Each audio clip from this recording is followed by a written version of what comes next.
The Timeshift. Hello and welcome to this week's episode of The Timeshift. This week I'm reviewing the latest season of Doctor Who, Season 14, or as it's known for longer term fans, Season 40, or Season 1 for people who live in Disneyland. I'm recording this at the start of the summer season. We're in the middle of the heat wave. I've got the window open, I've got my rattly fan on, so if you hear weird noises, that's where it's coming from. We're going to start off this episode of this particular review by talking about the positives, all the things I enjoyed about this particular season. Yes, we're shaking with the format because it feels as though that's most appropriate for what we're going to discuss here. So my headline positives for this particular season are that this was a decent return of a long respected showrunner, a return to the more wild Second Doctor era-esque episodes was very much appreciated by me. There were no outright bad episodes, though to be fair there were at least a couple that weren't to certain people's liking, and that I feel that this was a perfectly adequate season overall. Yes, some of those headlines might feel like damning with faint praise, but this is genuinely how I feel about all these things. These are my own personal subjective opinions. So to kick us off, I feel that this was a decent return by a long respected showrunner. When it was first revealed that Russell T Davies was coming back, there was a fair amount of cheering and fanfare over his return. Even those people who pretend to like Doctor Who just so they can rag on it every week were happy to see him return, and I will admit I was rather sceptical about his return, something which, to be honest, may have coloured my perceptions upon the David Tennant miniseries that we had last year, as well as the Christmas special itself. But even with whatever biases I may or may not have, I can still enjoy those episodes for what they were. They were fun, they were enjoyable, they were certainly Russell T Davies episodes for better or for worse. And as someone who isn't the biggest fan of Russell T Davies' era of Doctor Who, I'd be lying if I said as though I didn't enjoy this particular series, and that it does feel as though there are certain areas of improvement that he has improved upon since he was last the showrunner, or at least those issues I have been mitigated or lessened with time. They're still there, but they're not quite as painful as they were in the past, and they just feel like stylistic choices more though than anything else.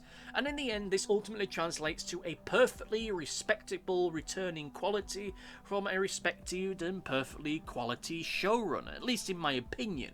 This could have quite easily ended with me ranting and raving about how much I hated this season, about how he took everything I hated about his last time on Doctor Who and knocking it up to 11 stupid. He has been perfectly capable of making a season which is good and is solid, at least mechanically, even if some of those mechanics do feel weak for me in some regards. But again, I would be lying to you if I said that I hated this season, but at the same time I'd be lying to you if I said that this was an absolute slam dunk for me.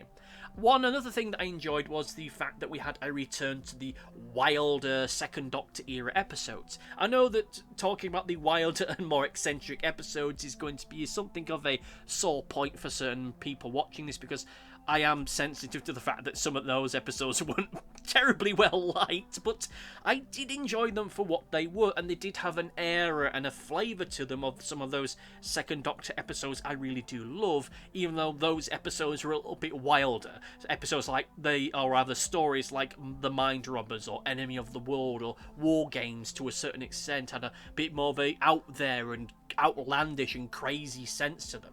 This isn't quite translated fully over to the modern run. I think that Space Babies and The Devil's Cord do play into that stranger and more eccentric style, with Devil's Cord especially feeling like it is in that wilder style. And yes, the maestro is ultimately defeated by the Beatles just prattling about on a piano, but hey, that was perfectly fine. It worked. It's keeping within the tone of the episode. The dance sequence at the end, no thank you.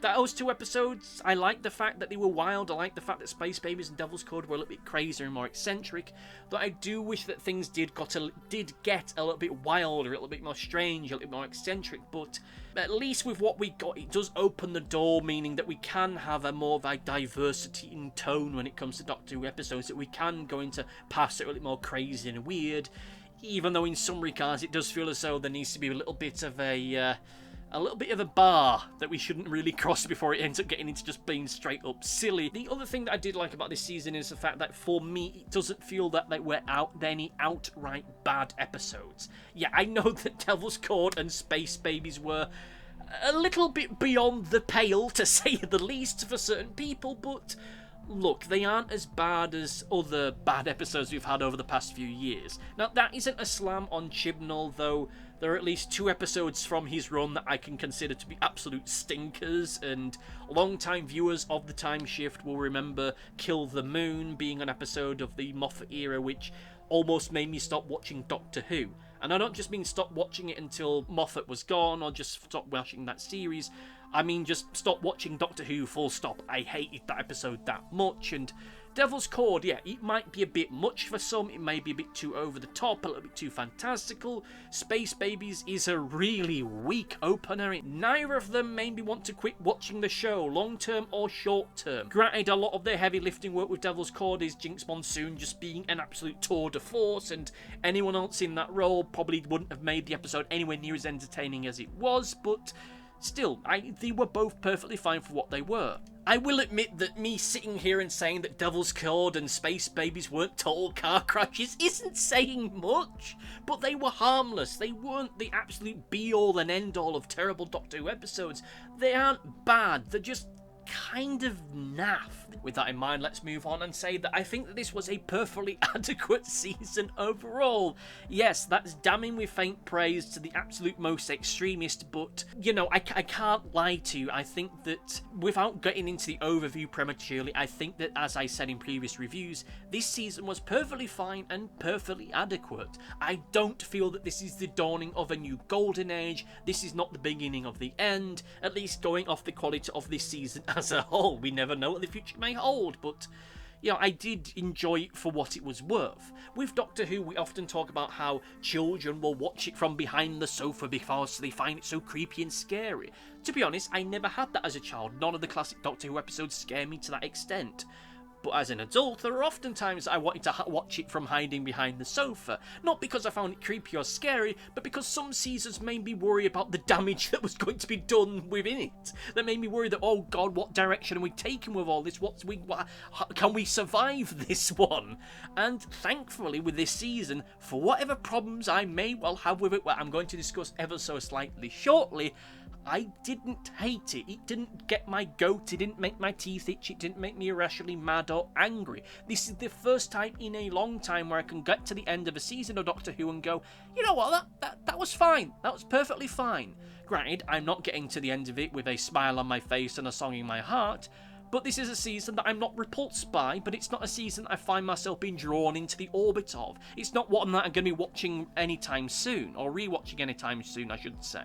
If I've got nothing better to do one afternoon in the not too distant future and an episode happens to be on TV, then maybe I'll watch it. If I'm doing a marathon of the modern run of Doctor Who, then I'll watch them. I won't skip them. But there's nothing about this season that makes me go, oh wow, I need to rewatch that episode. With that negative tone in mind, let us move on to the negatives and the headline negatives, which are that Space Babies was a bad episode to start the season, the pacing was rather shoddy at times, the season mystery was poorly handled, and the double bill was a terrible idea. Space Babies was a bad episode to start a season. You can pretty much just end the criticism there and then, because whilst I do think that it's fine in its own right, in the grand scheme of things, this is not the episode that you start a season with. It feels like a mid-season episode. Hey, here's the thing, and something I realised when writing this is that if you were to include the 3 Tennant episodes and the Christmas special as being part of this season, this would have made Space Babies episode 5. And the truth of the matter is that Space Babies is the most seized episode 5 episode possibly ever. It is perfectly fine in and of itself, and had it been the 5th episode of a season, you'd think, okay, that's fine, bit naff, but whatever, and you'd forget about it and go on with the rest of your life. But being the debut episode, you can't do that, and the reality is that it might well have turned off a lot of people to this series, especially those people coming back after an extended absence, people who might have quit during the Chibnall run or the Moffat run, or might have not come back since David Tennant said his first goodbye many years ago. To go from such a great ending episode as what we had with David Tennant the first time around to this is a major drop-off of quality, and it might have made a lot of people go, yeah, you know what, I think I'm gonna leave this one for a little while. Once again, I don't think that it is a bad episode, it's certainly not a good episode. One of the big things I have an issue with, and this is something I mentioned in my review, is the fact that I really dislike the avalanche of backstory for the Doctor that we get at the start of this episode, which almost immediately pivots into this strange story about space babies, which ultimately feels like something out of a kids show. And at worst, it never really lives up to its potential. Without going into another review of it, I feel that Space Babies could have made for a great, if not good, little sci-fi story. Might have been a little bit stranger given whether the episodes have gone before and after it, but, you know, it's a story about a space station filled with genetically altered children that have been abandoned and never grow up. It's like the Lost Boys from Peter Pan, but we never really get anything quite like that. We get this odd science fiction story, which is an interpretation of the bogeyman monster from British pop culture, which may or may not be a killer monster or just a squishy, slimy space doggo. The episode, regardless, however, is just odd. It feels rather childish, and whilst it is harmless, it really doesn't leave a strong first impression. Devil's Cord would have made for a great opening episode. Sure, it's strange. For some people, it was way beyond what they are willing to accept for an episode of Doctor Who, but even with that said, it's still a strong episode enough that it leaves a statement of intent to make you go, wow, this is a bold new era of Doctor Who, which Space Babies just simply doesn't do.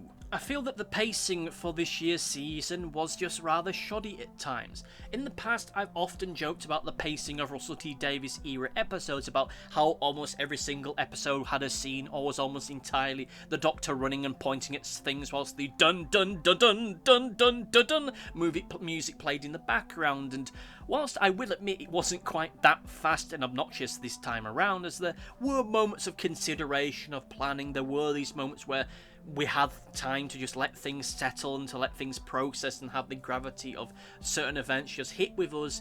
I will admit that there were times where it felt as though a lot of vital information was just ran through just like a runaway freight train. Just these massive exposition dumps that were placed in such a way which just felt rather unnatural and didn't keep with the skill and talent that Russell T Davies really bloody has. I know that some people are trying to recontextualise his career and make out that he's secretly a crap writer, but he really bloody well isn't. It's just that in this instance at least, I think that these exposition dumps just don't work, and they feel as though they're being done for the sake of expediency, cramming in so much into such a narrow time frame that it really doesn't give enough time for people to process what they're learning, and it takes away an opportunity for new fans to discover some really cool and interesting things. Lest we forget, this is season 1 for so many people. For so many people, this is going to be the first time they're ever going to watch Doctor Who. Think back to the first season of the modern run of Doctor Who, and remember how well it introduced things to new fans. It allowed them to discover who the Doctor is, what their rules are, what are the things that they will not do, the lines that they will not cross, and then being wowed and scared when it looks like he's about to cross those lines. Think about episodes like Father's Day, which showed us what can happen if the Doctor decides to go back in time and change historical events. There's a great little raft of episodes that just answer a bunch of questions that new fans would have about Doctor Who and about how the time travel of all that works, and this season we don't get that. We get nothing of that whole scale of it. There was a far greater focus on the mechanics of the given episode than there were about giving us time to really understand the Doctor and who they are and their backstory. For a season 1, I don't think that it does what a season 1 really should do in terms of how it treats its new watchers, its new viewers, and it all ultimately wraps up with a villain which most audiences will never have heard of. Even with the modern Doctor Who fans, Sutekh is a character that they might have heard about them in whispers and in montages and in top 10 lists, but they might never have seen that episode, and to end an entire series on a rather obscure villain just doesn't quite have the same impact on it had it ended with a more iconic monster. I know that some people are sick to death of the Daleks, but their absence in this season feels conspicuous, as does the Cybermen, as does pretty much any of the classic baddies and villains that we know and love from previous seasons. And the whole thing about the Doctor bringing up his granddaughter feels like it's in there just for the sake of setting up for a red herring later. That it sets up for the red herring with Susan Twist not being his granddaughter, and anything that's more emotively connected to that, why he hasn't gone back to get her, why they separated, what this whole circumstances of that was never gone into in any great detail. And it feels like it's only there so that people could write on Facebook and write on Tumblr or write on YouTube, oh wow, could Susan Twist be Susan? As ultimately many people ended up doing. On a tangentially related note, I feel that the season-long mystery was poorly handled. Yet again, this is of course part of the pacing issue, that it feels as though this whole season-long mystery was just kind of pushed to one side a little bit too often for me. But in for that same breath, I do think that Russell T Davies' method of making season-long mysteries just really doesn't work. It barely worked at the time that he was last the showrunner, and in the here and now, it really doesn't work in the context of modern television viewing habits. Doctor Who has been back now for almost 20 years, and much has changed. Not just in terms of the rise of streaming services and all the modern advances we've had in technology, but also in the fact of how the production value, presentation and structure of television series has changed. The age of the Monster of the Week format has largely gone, and it's only a handful of series that really still hold on to that, and long-form television programs have taken over. We no longer live in an era where you can just switch your TV on and tune into a random episode of a given series and just enjoy it for what it is. That was fine back in 2005 and in 2010 to a certain extent, but these days it doesn't really work. And regretfully, the one hangover of this past 20-year period is that, for the most part, with the exception of the Chibnall era, the mystery isn't really explored in any great depth until the final 2 episodes, with everything up until that moment just being magic words and vague imageries, with there being no great exploration or investigation of that mystery until pretty much the very end of everything. And in the end, this leaves us with a season-long mystery that only has 1 episode where it's set up, then there's like a 6-episode gap where it isn't really touched upon to any great regard other than saying, oh look, we're still doing this, and maybe introducing a few quirks that will become relevant in the end of the season. Then you have 1 episode where it's explored more detail, in greater detail I should say, then 1 episode dealing with the aftermath of it, and I'm using aftermath and episode there quite loosely. So out of 9 episodes where this whole storyline has existed, only 3 of them deal with the mystery to any great extent. And in a day and age where mysteries and storylines can be season long, where people are binge watching these series just for the sake of, I want to know what happens next, I want to know how they solve the thing, I want to know how they get over this problem, we don't have that here. It only really exists, this season-long mystery, for 3 episodes, one of which isn't even in this season, and one of which isn't even the main focus of it. It's only really the thing that comes up towards the end of it. I don't feel that we need to go back to serials like we had in the classic run of Doctor Who. We just need the mystery to be more present with everything that's happening on screen. Maybe not every single scene that's happening there, but it needs to extend beyond just a couple scenes or a musical sting or a visual clue or a tongue-in-cheek comment or a thing spray painted on the back of a wall. It needs to feel as though we're going on this grander adventure that's happening, and there's this other thing that's happening mysteriously in the background, and what could it be? And in this episode we get a little bit of information, in this episode we get a little bit more information, then by the end of it, oh wow, this is what all it ends up meaning, and this is going to have stakes and is going to change things, and it ultimately doesn't change much. For whatever one may think about Chibnall's run and The Timeless Child, and let's be honest, there's a lot of things that could be said about it, but at least there, for what it is worth, The Timeless Child storyline felt as though it had a greater presence throughout, and was something that was constantly being teased to and built up over the course of the 1.5 seasons where it really mattered. And in the end, even though that storyline did conclude, it still ended up informing the Doctor's actions thereafter and ended up changing their relationship with certain characters, which is something that we don't really get here. Maybe we will get it going forward, but at least in the here and now, it's kind of not much of a muchness, and may just ultimately boil down to a mechanism which ends up motivating the Doctor to go back and find his granddaughter. And my final point of negativity is that the double bill was a terrible idea. When the series premiered, it premiered with 2 episodes in one day, and I will admit that yes, there is a certain degree of bias here, because it meant I had to record 3 episodes in one day. This double bill premiered on Eurovision night, and yes, the Eurovision Song Contest is not as big as it is in the UK as it is in other countries, but it has grown significantly in popularity over the past decade or so, and as such you'll have had a lot of people going out to parties or getting ready to set up their own Eurovision party, or actively going out of their way to avoid it if they really didn't like it, as is the case with many people. people, but you know, at the end of the day, this is an episode which broadcasts at the end of spring in early summer, at a very warm time of the year, when a lot of people would have been out doing better things, out spending time with their family, going on days out to theme parks, or just having a little bit of pootle along the coast, and they're not going to want to spend their time sat inside watching Doctor Who. Maybe they'll have watched it on the iPlayer after the midnight screening, but the midnight screening figures don't reflect in the end viewing figures. Yes, there is still a part of me that is butthurt about the broadcasting during summer thing. I think it's a bad idea, if only for the fact that it ultimately suppresses the viewing figures, even in more successful years, and I feel that going on Eurovision night beyond anything else make as though that this debut isn't the event that it should have been. This is not just the new episode of a new season, it's supposed to be the new episode of a new era. This should mean something. This should be the great event television moment for this part of the year. One of the biggest television moments of this year, but at the end of the day, it just felt like the warm-up act for a bigger show, with a crap episode and then an episode which is tangentially related to music that some people find crap, making up that two-parter. And now we're going to pivot into the overview. I know this review has gone on for quite some time now, but let's be honest, there's a lot that needs to be said about this particular one. I have to say is that, as I've mentioned previously, once the dust has settled, at the end of the day, whichever metaphor you want to end up using, this season is perfectly adequate. I feel the same way at the end of this season as I did at the end of Chibnall's first season. There was a lot to enjoy, but there was nothing about it that really knocked my socks off. However, unlike Chibnall's first season, there were no episodes on par with Rosa or Demons of the Punjab. Sure, Boom and 73 Yards were good, but they're not that good. I will be blunt, I'm not someone who thinks Doctor Who is back, baby! As to be honest, Doctor Who never went away with for me.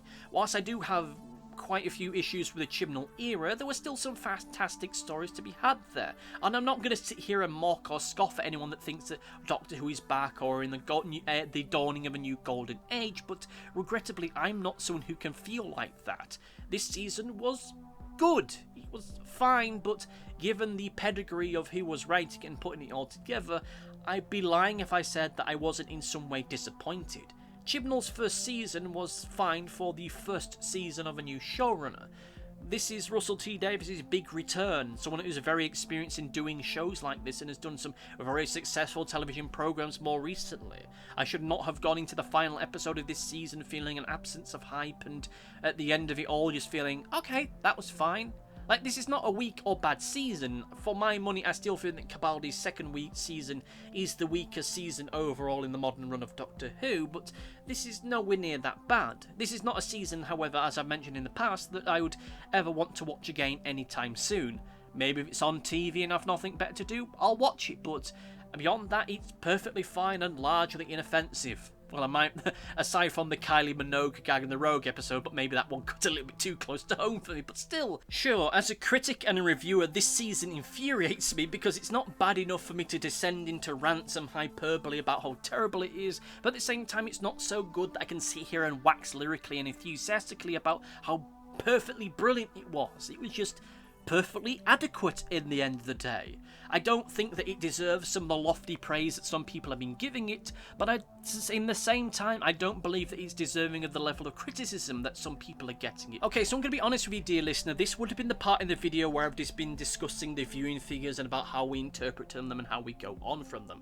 But quite honestly, looking back at that discussion, I have to say that at the end of the day that it wasn't keeping in the tone and the spirit of this channel, so I've decided to axe it. The truth of the matter is that when it comes to discussions about the viewing figures for this season, yes, on the face of it, it is not making for sunny reading, but at the same time, the reality, of course, is that this data is only telling us part of the picture. The publicly available data that you can see on your screen right now is made up only of the data taken from BBC One viewing figures and does not include data from the midnight release. Maybe this midnight release data will radically change things around. Maybe there's extra million or couple million of viewing figures in there. Maybe there's only maybe a couple 100,000. We really don't know in the here and now, but this hasn't stopped people from speculating for whatever ends best suits them and their future prospects on YouTube. For people that want to cultivate a loyal Doctor Who is the best thing that ever was channel, then they will end up telling us that everything's fine and dandy. But at the same time, you'll have people who actually hate Doctor Who for reasons I think that you can gather, and they'll end up making out that Doctor Who is about to get cancelled any day now. The reality, of course, is the data available does not tell us which way the things are, because the data isn't available as yet. Of course, just to look at them right now, in the here and now, yes, viewing figures have declined over the course of the season. There may be a multitude of reasons for that. Anything from the simple fact that Space Babies was a crap way to start the season, to the fact that we're getting into the summer months now, and people would rather be outside having fun with their families and sitting inside watching a science fiction series, or hey, maybe people don't like the direction that the series has gone in. We really don't know that in isolation without asking all the people that have watched or not watched this series as to why they stopped watching it after a certain point. It would be disingenuous of me to sit here and try to interpret the data one way or the other, when the reality, of course, is that the data that we have is not complete, and I find it maddening that there are so many people out there who are taking this data and pretending as though it is complete when it blatantly isn't. Maybe the data, when it's fully available, if it ever is, will paint a sunny, rosy picture and everything will be fine and dandy, or otherwise maybe it'll tell us that it's the end of days. We don't know in the here and now, and we may never do so, but what I do know is that now it's time for Comment Corner! It's time for Comment Corner, recorded several days after the recording of the review was done. Bing bong! I just did that so, it'd give you plenty of time to get your comments in as regards your thoughts and feelings of this season. Of course, leave your comments down below. I will get back to you in the comment section in the not too distant future. I don't know if I'll end up doing another video on Doctor Who anytime soon, because it's going to be a good few months before the Christmas special comes out, but between then and now, we'll cover the comment that we got in the previous video, which once again comes from Big X1, who says, I liked the episode overall. This, of course, referring to last week's episode, but I agree that it was fine. I liked the season overall, aside from Dot and Bubble and maybe Space Babies and Devil's Code. Thank you for your comment, and from what I've seen online, those are the 3 episodes that people seem to have the biggest issues with for one reason or another. As I mentioned in the review previously, Space Babies is just probably the weakest episode of the season overall. Devil's Code seems to be something of a Marmite episode. You either love it or you hate it. Oops, sorry, just banged my desk. And as for Dot and Bubble, yeah, like I say, I can appreciate the episode a hell of a lot now, having rewatched it, but still, it's an episode that I still really don't know what to feel about it. It's fine. Like so much of this season, it's fine. It's really not the grand revelation, this bold new era that I hoped for. Maybe next season it will be. As far as I'm aware, the next thing in Doctor Who land is going to be the Christmas special, which apparently is going to be Stephen Moffat's final ever story for Doctor Who. We'll soon see if that's going to end up being the case, but between then, now, and whenever I might end up doing another Doctor Who related video, thank you all for listening, thank you all for subscribing and liking. I hope I can help you stick around for a little bit while longer, at least until the next season comes around. But anyway, thank you all for listening, thank you all for watching, and see you next time. Goodbye! Thanks for watching. Be sure to like, favourite, subscribe, click the bell, and do all the YouTubey stuff that YouTube wants you to do. Go on, it'll do me a power of good. Until next time, my friends, goodbye!